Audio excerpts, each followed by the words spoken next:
आज मला सगळ्यांनी खरं खरं सांगायचं की सकाळी उठल्या उठल्या तुम्ही काय काम करता. माझं तर काम पहिलं हेच आहे की मी दूध तापवाय ठेवते येऊन गॅसवरती, नाही तर माझं दूध फाटायचं प्रमाण जरा जास्तच वाढतं. तुम्हाला तर माहितीच आहे मी एक नंबरची आळशी आहे. मला प्रत्येक काम करायला सगळ्यात जास्त आळस येतो.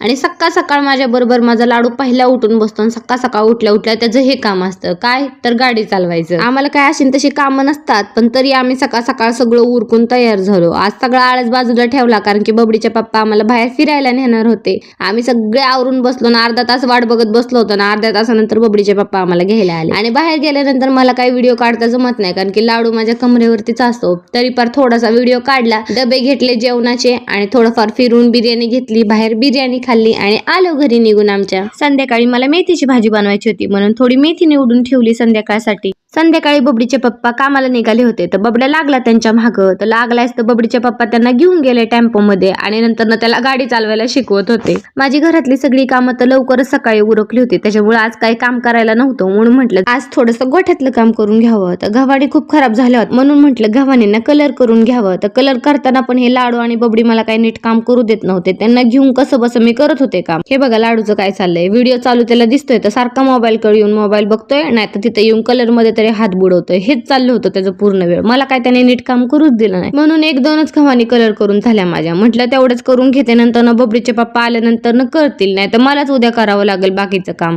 आणि संध्याकाळी काय आणलं होतं माझ्या बबडीसाठी त्याच्या पप्पांनी, तर रिमोट कंट्रोलवरची गाडी. ह्या गाडीसाठी लहानपणी आपण इतकं रडलोय ना, आताच्या पोरांना न मागताच ते सगळं भेटायला लागले. ह्यांना किंमत काय कळणार आहे आता त्या गाडीची. जी किंमत आपल्याला कळत होती ती तर किंमत त्यांना कळणारच नाही. चला तर मग असा होता आजचा दिवस. भेटूया उद्याच्या ब्लॉग मध्ये. बाय.